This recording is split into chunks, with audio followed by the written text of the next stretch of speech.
Hello friends and welcome to my channel The World According to JNN। First of all very good morning। आज की class में हम CDP के important questions को cover करेंगे और ये क्वेश्चंस आपके आने वाले एग्ज़ाम्स के लिए जो दिसंबर में होने वाला है बहुत ही हेल्प करेंगे। और ये क्वेश्चन जो भी हैं प्रीवियस ईयर बेस्ड है और एग्ज़ाम्स में आ चुके हैं, तो आप क्लास को पूरा देखिएगा और बिल्कुल भी एक भी क्वेश्चन मिस मत कीजिएगा।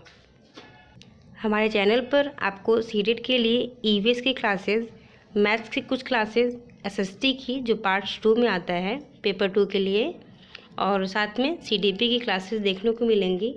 तो आप प्लेलिस्ट से जाकर वीडियोस को देख सकते हैं। चलिए फिर क्लास को स्टार्ट करते हैं, और वीडियो पसंद आएगा तो लाइक ज़रूर कीजिएगा और चैनल को सब्सक्राइब करना मत भूलिएगा। चलिए स्टार्ट करते हैं। आज का पहला क्वेश्चन है, सांस्कृतिक लेंस से विद्यार्थी के कार्य की समीक्षा करते समय शिक्षकों को बच्चों से संबंधित सांस्कृतिक समूह की प्रथाओं, समूह के इतिहास और विद्यार्थी के डैश और सांस्कृतिक अपेक्षाओं, भूमिकाओं, लक्ष्यों, संसाधनों, नियंत्रण, व्यक्ति के पूर्वाग्रह पर विचार करना चाहिए। मीन्स ये सारे ऑप्शंस के लिए विद्यार्थी के कौन से गुण पर विचार करना चाहिए? ऑप्शन है धर्म, इतिहास, संस्कृति और भाषा। तो आपका राइट आंसर हो जाएगा ऑप्शन नंबर ए, धर्म। ओके, अब आते हैं अगले क्वेश्चन पर। अगला क्वेश्चन है, ये थोड़ा लॉन्ग क्वेश्चन था। अब देखते हैं अगला क्वेश्चन क्या है। आजकल विद्यार्थियों की शिक्षा में कोई रुचि नहीं है, तो इसका रीज़न बताना है आपको क्यों। ऑप्शन ये है कि जो बच्चे हैं उनका शिक्षा में रुचि नहीं है। क्यों नहीं है? क्योंकि ऑप्शन ए, व्यवसाय में बहुत पैसा है। ऑप्शन बी, शिक्षा बहुत महंगी है। ऑप्शन सी, वे शिक्षा का भविष्य अच्छा नहीं मानते। ऑप्शन डी, शिक्षा का मॉडल और पाठ्यक्रम उपयुक्त नहीं है। तो इनमें से राइट आंसर हो जाएगा शिक्षा का मॉडल और पाठ्यक्रम उपयुक्त नहीं है। ठीक है, क्योंकि बच्चे इसलिए रुचि नहीं लेते हैं क्योंकि या तो शिक्षा का मॉडल या फिर जो पढ़ाने का तरीका है, अगर वो परफेक्ट नहीं रहेगा तो बच्चे शिक्षा में रुचि नहीं लेंगे। हमें हमेशा बच्चे को फर्स्ट रखना है, बच्चे को प्रायोरिटी देना है, कभी भी बच्चे को मिस्टेक नहीं दिखाना है। अगर बच्चे नहीं सीख रहे हैं तो वहाँ पे शिक्षक की कमी है, शिक्षक के पढ़ाने में कमी है, ना कि बच्चों में कमी है। ठीक है, तो इसीलिए अगर बच्चों की रुचि नहीं है तो उसका रीज़न बस यही है कि पाठ्यक्रम उपयुक्त नहीं होगा या फिर जो पढ़ाने का तरीका है वो परफेक्ट नहीं है। इस तरह से ऑप्शन डी जो है वो राइट हो जाएगा। और बात करते जो ऑप्शन ए है, व्यवसाय में बहुत पैसा है, तो बच्चों को व्यवसाय के बारे में ज़्यादा कुछ पता भी नहीं है।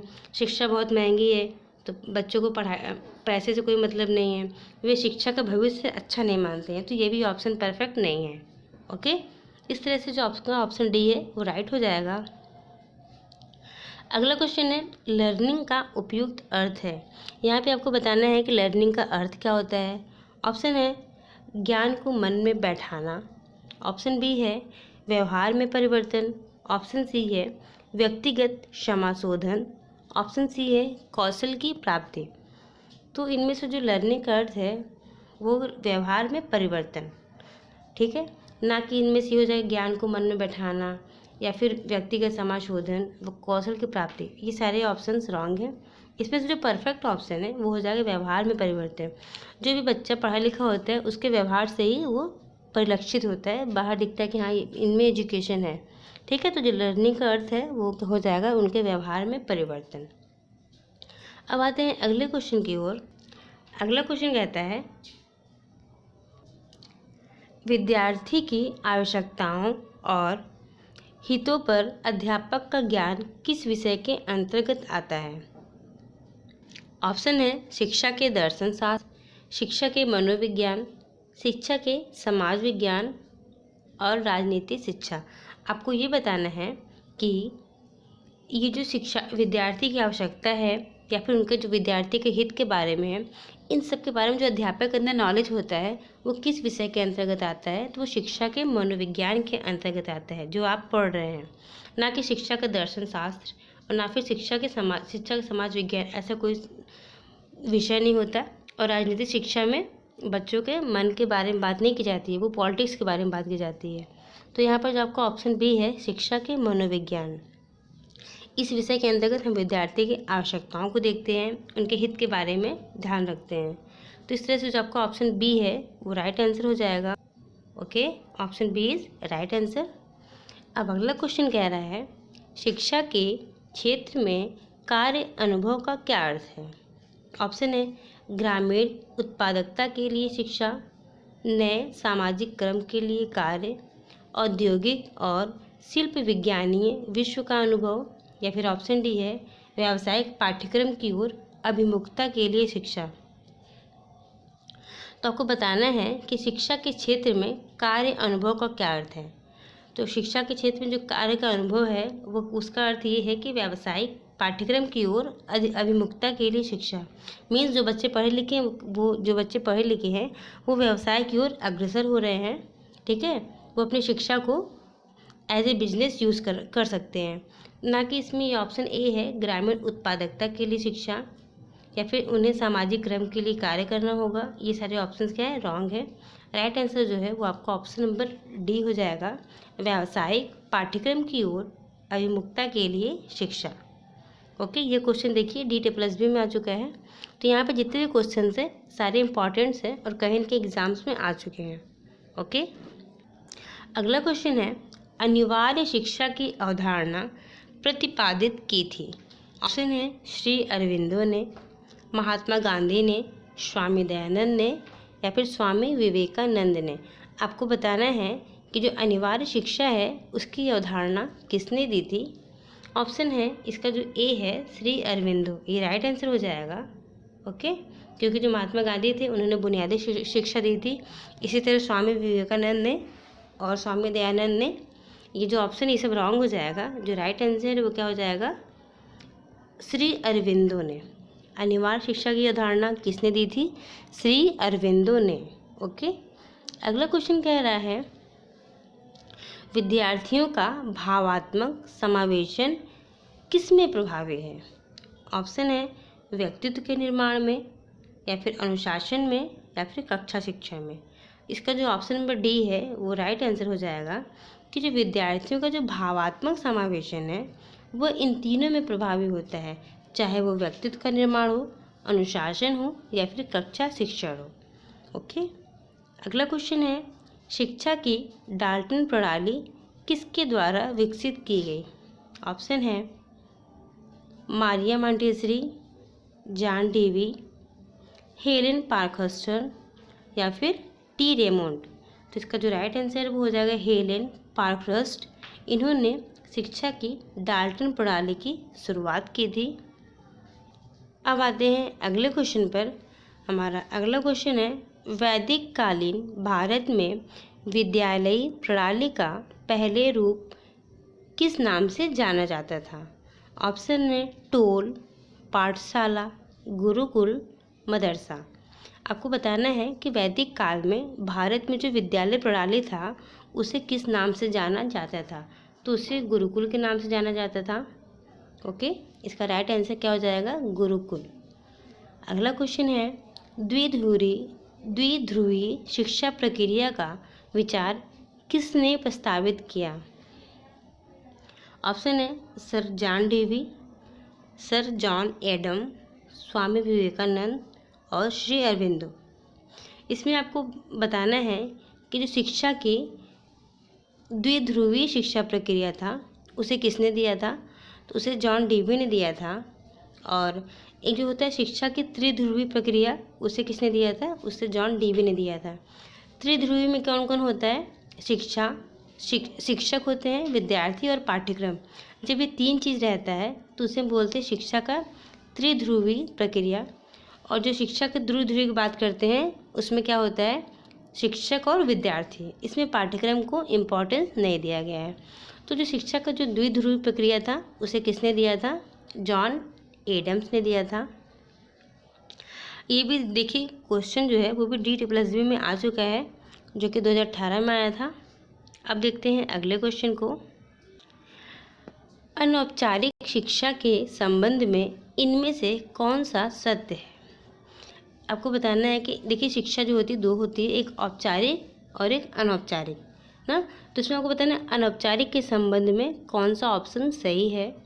फर्स्ट है इसमें एक निश्चित लक्ष्य होता है, और अगला है इसमें एक संगठित संस्था शामिल है, इसमें शिक्षण की एक निश्चित विधि होती है और यह अचेतन अध्ययन उपलब्ध कराता है।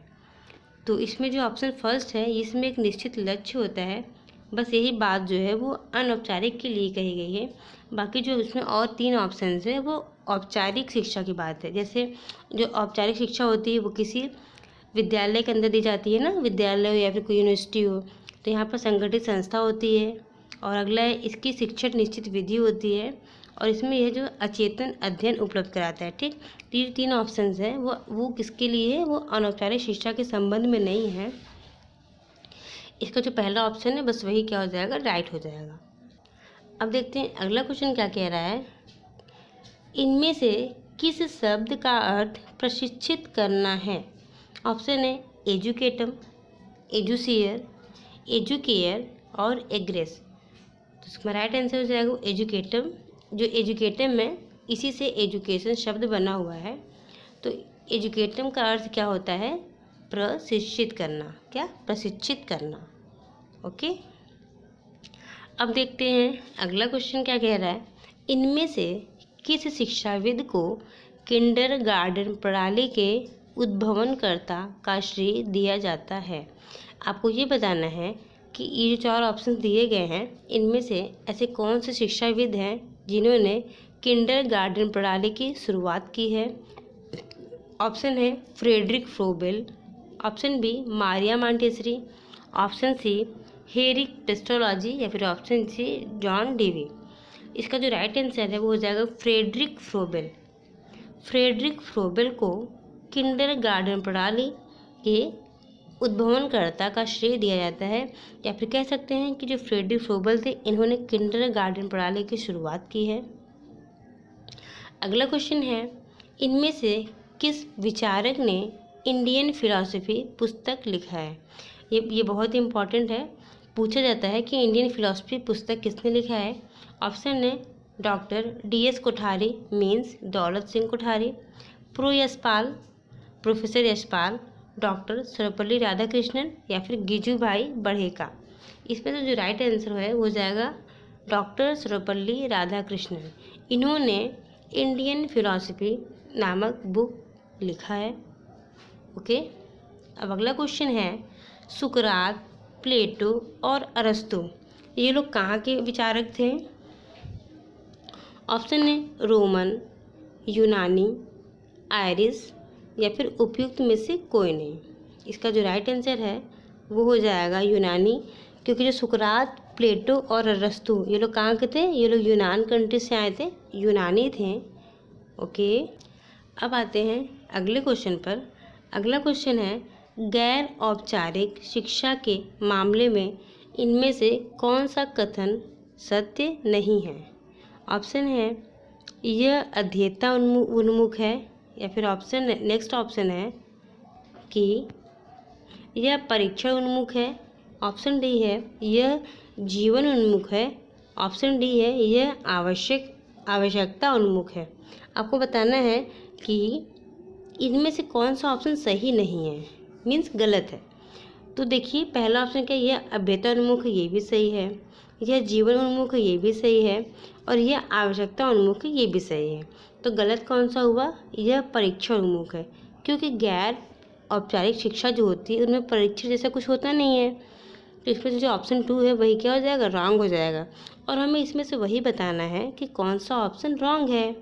ओके, तो इस तरह से जो ऑप्शन 2 है वो क्या हो जाएगा, यह परीक्षण उन्मुख है, यह कथन सत्य नहीं है। ओके, आज का लास्ट क्वेश्चन है, शिक्षा नीति शिक्षा के किसके आधार पर निर्धारित है? ऑप्शन है प्रणाली, प्रक्रिया, स्थान या फिर लक्ष्य। जो शिक्षा नीति है वह शिक्षा के लक्ष्य पर आधारित होती है। इस तरह से जो आपका ऑप्शन डी है वो राइट हो जाएगा। ओके, चलिए फिर आज की क्लास यहीं पर समाप्त होती है। फिर मिलते हैं अगले वीडियो में। तब तक के लिए बाय बाय। एंड वीडियो पसंद आया है तो लाइक कीजिएगा, सब्सक्राइब कीजिएगा और शेयर कीजिएगा अपने दोस्तों के साथ। Okay, thank you.